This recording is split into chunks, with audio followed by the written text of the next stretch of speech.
Here we go, about to go, and we are go. Race 3 starts, let's go. I'm really excited for this. Bob Collins gone through there on the white leathers, flying. We're going to try and keep up with him though this race. Not bad start, around the outside, a couple of guys here, this is pretty cool. And as you can see, we're right with the front pack now. Traction control kicking in quite early there. Nicky coming back at us inside, that's alright. Then Peter Baker coming around the outside of us. Again, not a problem at this stage of the race because, as I said previously, pace normally comes to me, so we can just hold on to the group and go with them. We know my bike's gone well, I'm confident, and it's not turning as well though as the previous race we saw there. I kind of ran in wide and the bike didn't come around the corner. I have made a couple of changes to this bike, so I'm going to run you through those in a minute. But with front pack, we just need to hold on, just need to stay on the bike at this stage and go with the pack. And the traction control is kicking in pretty early there, but the bike is more stable, but there is a lot more traction control, and this is going to be the story of our race. Unfortunately, there's Nicky Wilson coming back past us. Can we tough it out? No, he's got past us, trying to tough it out around the outside, not too bad. I made two changes for this race. The Ducati has got a specific wet setting traction control for wet tyres, and so I've used that, and you can just see at the bottom of the screen where it says DTC7. In the menu it comes up as wet, and you can see there already it's coming in really early and actually it's really holding me back, and that's going to restrict me for the whole race, unfortunately. So, you know, here look, I'm running into that corner like I did before, but the bike's just not turning like it did before. And what I've done also to my detriment is I added 2mm to the shock length. The reason I did that, look at the traction control, it's just killing me. The reason I added a shock length is because the bike was so unstable down this straight. And what I wanted to do was get some more weight on the front, just try and give it a bit more stability. And what it's done is restricted the turning ability of the bike. So where I was really good in the corners before and could run around the outside of the people, I can't do that now. The bike goes in alright, but then it doesn't keep turning. It sort of gets to a point and it won't turn more, and also the bike was feeling pretty sketchy. And here's the traction control kicking in. So, you know, speed of the season, it's the first time racing this bike and you've got to try things, and the two things I've tried have pushed me backwards. There's the traction control, and now that I know the traction control is so restrictive, I'm just leaning on it because I want to try and break through it, but it's not having any joy. I am going to be stuck with this for the rest of the race, and there's not much I can do. When your bike's on the traction control, it's not driving forwards anymore, it's been limited. And so all of those instances of that orange light flickering is the bike being held up. And I run the Bridgestone wet tyres, and this is perfect for conditions for them. They're so good in these conditions.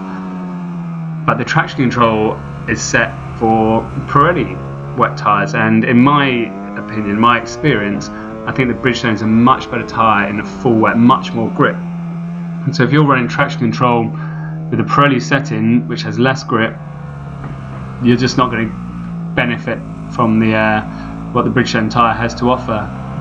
And that's us sitting on there. So we made two changes. The wife said don't do it, I did it, and I should have listened to her. But the flip side is, I know that the wet traction control setting on the bike is now too invasive. Previously I had it on setting 3, which I knew was not invasive enough, even though it did save us. It saved us quite late in the day on that last race. I would have liked a little bit more intervention there. So, you know, next time it's wet, I'm going to try a different setting and, you know, try 4 or 5 and see if they're suitable for me. And also, I know where I've lifted the back of this bike, I've increased the shock length. It has really made it harder to turn the bike, and you can see the forks just moving slightly as we go into the corner there. And that's the grip, I think, on the front, just moving around a bit. So I think we've got a bit too much weight on the front now, and it's just starting to overload that front tyre a little bit, and that's the bike giving you signals that things are starting to move around.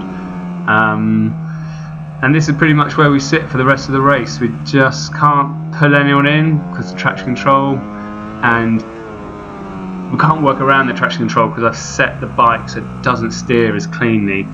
And that was our race, just sitting on that orange light most of the race. And you can see the pack isn't that far away. You can still see the leaders. The 2 leaders are just going into the next corner now, and I'm a second of that slower with these 2 settings. Maybe one thing that is a question mark is if I hadn't altered the shock length, or if I'd have gone shorter with it to keep more weight on the back, would the traction control have intervened less? So there's still that to test. We can still try that wet setting again, although I probably wouldn't. I prefer to have a bit more control, because when the traction control's holding it back, it's just horrible. You know, you've got nothing. You're being held back. It's like the bike's not working properly. And I'm not going to tell you anymore about the race now, because this is how we do it. But we made it to the end of the race, quite wet as you can see. And we learnt, you know, this is the great thing about making changes. Even if you go in the wrong direction, you still know, cool, that's the wrong direction. And I'm so sure that the handling of this bike is holding me back. Well, as you can see in the dry race, couldn't get the power down on the straight. I'm actually going back to this track now on Thursday, so a week and a half after the race, to try more settings, because I've had good time on the bike, so I know what those settings I used were. I'm up to speed on that track. I can go back to this track. I can try and progress in settings in the other way and get the bike to a better position. And I think we can go quicker. So there's still a lot of positive to take away from that. And do you know what? I'm not going to be in the championship hunt, but I did pick up points in the first round, and it would have been easy not to. So, you know, that's a positive as well. And you know, even leaving this round really happy with the bike, really enjoyed riding it. With the BMW was all about the performance of the bike. It didn't really have any attachment to the bike itself. But the Ducati is the opposite. It's not quite there on the speed, but it is really, really enjoyable to ride. Yeah, I like it. So, you know, as much as we want to have our fastest lap times, this is just a hobby, so you need to enjoy it as well.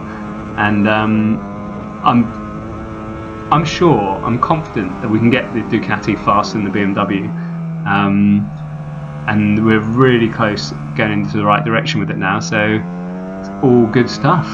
And, well, I was going to say enjoy the rest of the race, but it's not really a race. It's just a procession trying to keep up with these guys whilst being held back with the handling and the traction. I'll leave it there. See you guys later.